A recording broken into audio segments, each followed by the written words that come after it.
looking at the big picture of what happened this season, a lot of people would consider it maybe kind of a hollow accomplishment to win the ACC. They lose the big non-conference game against Notre Dame. They lose for the first time against their arch rival, South Carolina, for the first time in, I believe, 8 years. They lose the bowl game. They don't get a lot of things done that they typically get done in regards to the national landscape and what people expect, not just getting to the playoffs, but again, dropping those games against out of conference competition. So, how would you assess where we are with Clemson football entering 2023 versus what it was, at various points after 2015 up until now? To me, the biggest difference is quarterback play. Clemson had generational talents at quarterback. Deshaun Watson, Trevor Lawrence. And we call those guys generational talents for a reason, because you're only supposed to get one once every generation. Clemson had two pretty much back-to-back. I mean, Kelly Bryant was in there for a year in between, but, pretty much back-to-back. And all these other guys that come after are going to be held to that standard. DJ Uiagalelei was held to that standard, couldn't live up to it. Cade Klubnik's already being held to that standard. Kid's made one start. I've seen people just killing on this kid after he's made one start. I've seen people killing on Brandon Streeter, saying he didn't have Cade ready for this. I mean, the kid is in his first year.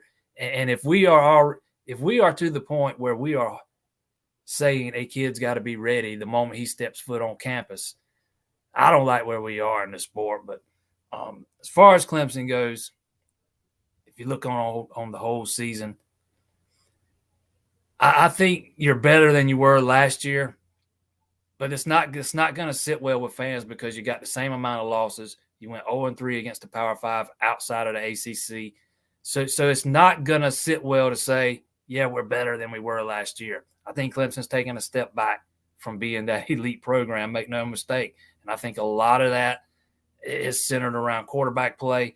A lot of that is centered around not having the same kind of athletes at wide receiver, which I think Clemson did something to try and help address that in the 2023 class.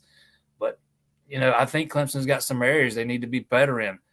I really like Wes Goodwin as the defensive coordinator, but he's a first-year coordinator. I think he's going to grow into a heck of a football coach, but he's not that right now.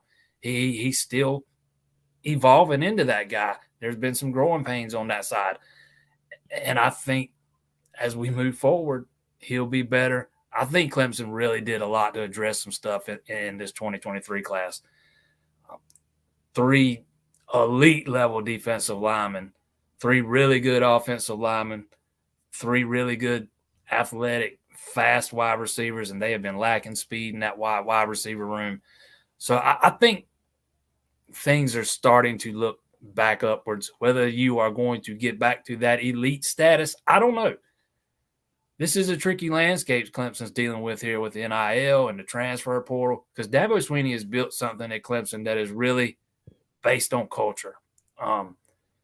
He really relies on that culture to bring in talent. And I don't think that culture could survive him actively recruiting the transfer portal to come in and take guys' spots.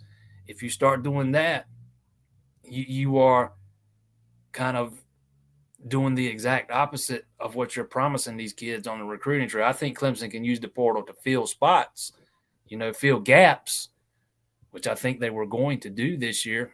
Not sure they will now with all these guys. It looks like are coming back, because I don't think they're going to have room. But I don't think Clemson's ever going to be able to actively recruit the portal.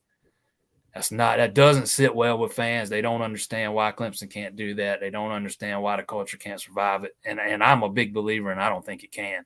But we'll see if they can get back to being that elite program. I think a lot of that's going to center around quarterback play. Is Cade Klubnik that guy? I think he can be. I think he's got that much potential. He's not there quite yet, but I think he can be that guy, and we'll see if he takes them back there.